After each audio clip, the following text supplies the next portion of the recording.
Thank you very much, David. Good morning, members of the media, and for those in the night, good morning, Trinidad and Tobago. This matter of Section 34 continues to be a stain on the administration of the business of Trinidad and Tobago. And what is worrisome is that the government, the cabinet, the Prime Minister continue to put themselves above any query that can be raised by the people who are elected to serve by seeking to dismiss the issue in a volley of bombast and counterattacks. Now that we have available to us the contents of the letter written by no lesser person than the President of the Republic, where the office of the President of the Republic has recorded in writing that the President was misled by the Cabinet into selectively proclaiming Section 34. This matter has now triggered a full-blown constitutional crisis. This is an allegation made not by the parliamentary or other competitors for office, but by the office of the President.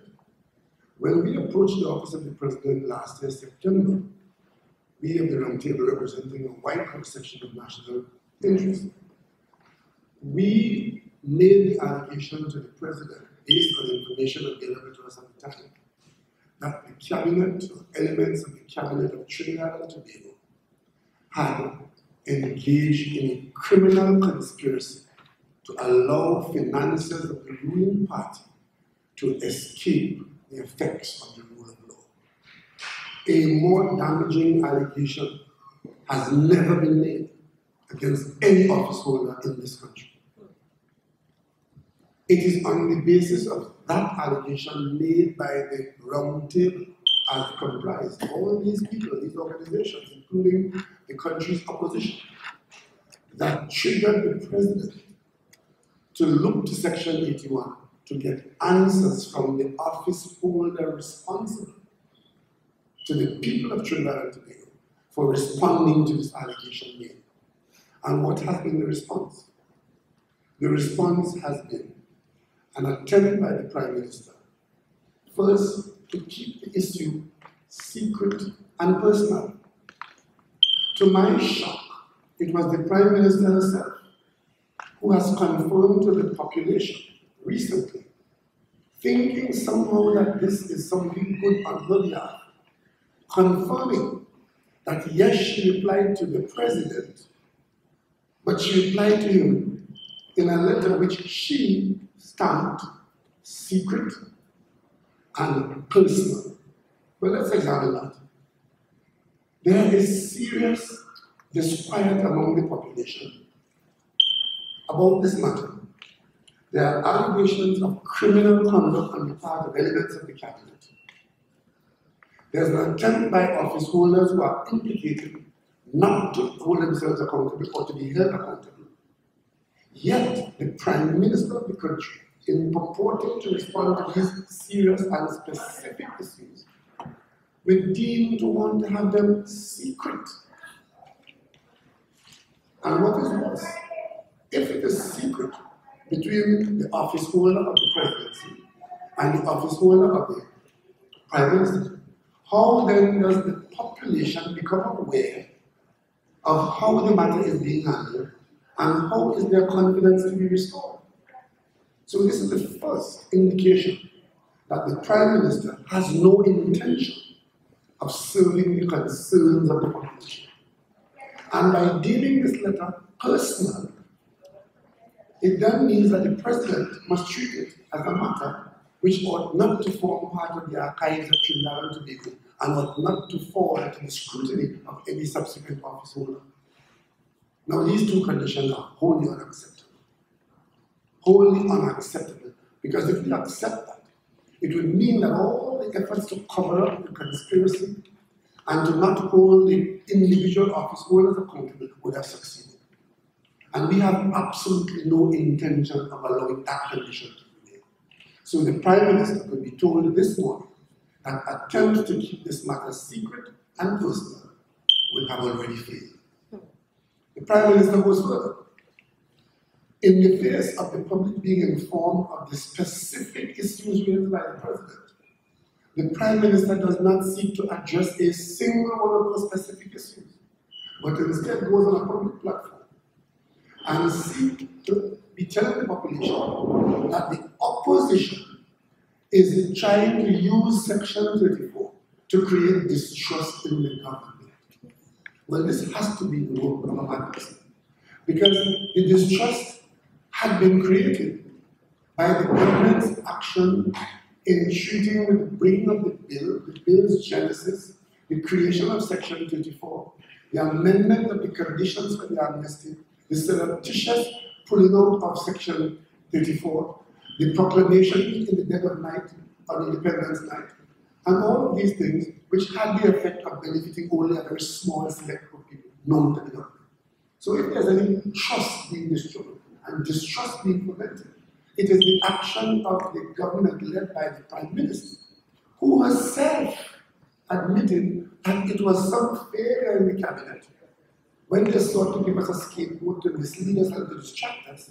It was the Prime Minister who accepted that it was a failing in the cabinet where one minister lied to the cabinet that caused the problem. That was her story. And she fired the minister. Now she's out there on the public platform trying to tell the population that the opposition is trying to create distrust in the government. And then certain elements of the media are now being encouraged into attacking citizens who are refusing to accept the government's bombast. And they are now, including the opposition and all others, independent senators and all others, to be deemed enemies of the people. So according to this Prime Minister and the court, the enemies of the people are not the ones who created the criminal conspiracy, not the ones who undermined the rule of law, but those who objected. How this thing came about, how the amendments were made, who was responsible.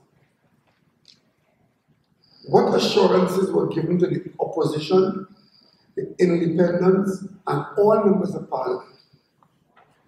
What were those assurances? Because the President wrote to the Prime Minister in that letter, which has been published now, saying that I have been misled into proclaiming this thing, because you apparently gave assurances that you will not do it, yet you caused me on your behalf to proclaim it. I want to know what were the assurances given to the members of parliament and voters. If you may recall, in all the volumes of government's response, nobody in the government has properly addressed the matter of assurances given to the parliament to solicit and obtain parliamentary votes to get the law passed and to get Section 4 brought into a possibility of being proclaimed. They are not addressing that. The President wrote specifically asking for that. The Prime Minister doesn't address that. What assurances were given to the stakeholders in this matter? Namely, the judiciary, the Office of the Director of Public Prosecution, and were these assurances given by any member of government, and who were these people, and how was it given? The President wants specific from this, about this from the Prime Minister. Why was it expedient to pull out Section 34 and have it proclaimed on August 31st? What was the reason and the substance behind that? Because if you can observe, given what the government has said so far in trying to explain that, as I speak to you now, the proclamation of the whole law, following upon the proclamation of Section 34 in August 2012, the full proclamation should have come into effect in January 2018. Why the Prime Minister is not answering these questions? Why are they not explaining these details? From an operational standpoint, the government has subsequently, even as the President has this letter to the Prime Minister remain unanswered, the government goes to the President and asks him to cancel the proclamation of the law. And the government has asked for it to be proclaimed on August of 2013. We are now in April. I can put it to you now without fair contradiction that the government is in no better position now to proclaim that, to operationalize it in August than they were in January. So we have to wait and see what's going to happen in August. But the government is pretending as though these issues are not before us. And we are not to be interested in those issues. And to be interested in those issues is to be an enemy of the state. And of course, given what the government knew and what was raised with the government in the parliament, both openly and covertly, why didn't the government take steps to amend sections of Schedule 6? The President has asked that. The Prime Minister failed to respond. And the President goes on, as of December last year, to ask the Prime Minister, beyond the repeal of Section 34, and at the time when he was writing this, the government had not come back to the President to conduct and destroy the proclamation or he's asking, beyond the repeal of Section 34, and he may very well have added if he had known them, and the cancellation of the proclamation. What, if any, consideration is the government giving to a comprehensive review of the Act as presented? And how are things to progress from here onwards? The Prime Minister flatly refused to respond. Now we're being told by the President, not by any gossip, which you were hearing before, but now we are being told by official correspondence by President and Prime Minister that the Prime Minister has not been making herself available to the President so that questions of this unsimilar nature could have been the form of a conversation between the head of state and the head of interests were being subverted and undermined by a small group of rogue office holders. Then the letter of the President puts it there for all to see and know. So where does that leave us now? It leaves us with a Prime Minister whose primary concern is not the serious crisis identified by the content of this letter, but by who leaked it, where it came from. And as far as she's concerned, the most serious problem in Trinidad and Tobago is that there has been a breach of her attempt to keep this matter secret. So it was supposed to have been left secret. We were never to know that she was not meeting with the President. We were never to know that all these issues raised by this office holder, raised and put to this office holder by the President had remained unanswered. And that the President was being dismissed and disregarded and disrespected in this way. The Prime Minister's primary concern is that this should have remained secret and personal. Well, good luck to her. It's no longer secret. It is not personal. This is the same Prime Minister who stands up in the Parliament and talks about her support for enactment of whistleblower legislation. Meaning that if a person knows that wrongdoing is taking place, that person must be able to speak up in the public interest and not be exposed to victimization. Yet the primary concern in this crisis is how does the public manage to get this information? And of course, no attempt to answer, but she goes further.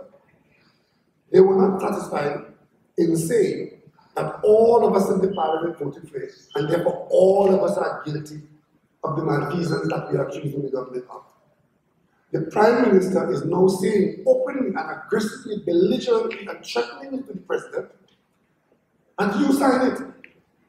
And if you give any respect to the allegation that there was a conspiracy, you are guilty of the conspiracy too because you signed it. Now, children of Trinidad and Tobago, you know what that means? It means that if somebody feeds you a meal and the meal contains poison, when you realize that you have been poisoned and you ask the person, why did you feed me this poisoned meal? They could say, but you drink it, you eat it. You were guilty too, you eat it. That's what the Prime Minister is saying. I have poisoned you, and since you swallowed the poison, you are guilty. Now that is where we reach in Trinidad and Tobago. That will not stand. This roundtable, of which the PNM is an integral part, and I have no doubt that all our fellow citizens who responded to this matter when it became known to us. We responded immediately. Our position is this, that the conduct of the Prime Minister is wholly unacceptable, and that the new President is to ensure that the unfinished business of the office of President must be taken to its logical conclusion. The Prime Minister must be made to subject herself to presidential scrutiny, and because of the damaging nature of this particular development and the crisis of confidence which it has brought upon the people of Trinidad and Tobago, the proceedings of answers must be made known to the population if there's any attempt to be countenance in restoring confidence in this country. And therefore, as the official opposition as part of this roundtable, we will take this matter to the Parliament and call into question the conduct of the Prime Minister and the rest of the cabal. So we take steps to do that. Parliament will go into this matter. And secondly, the population will be mobilized to respond to the government's behavior in attempting to browbeat the population into accepting the government's unacceptable conduct by the government refusing to hold itself accountable or to allow transparency to occur so that this matter can be properly and effectively dealt with. And of course, as we go forward, we want to reiterate to the Prime Minister, nothing secret, nothing personal. And we put the population on notice that the damage that has been done to our institutions will be addressed by the rest of us. And we will take every step possible within the laws of Trinidad and Tobago to restore confidence in the institutions which have been under attack by this government.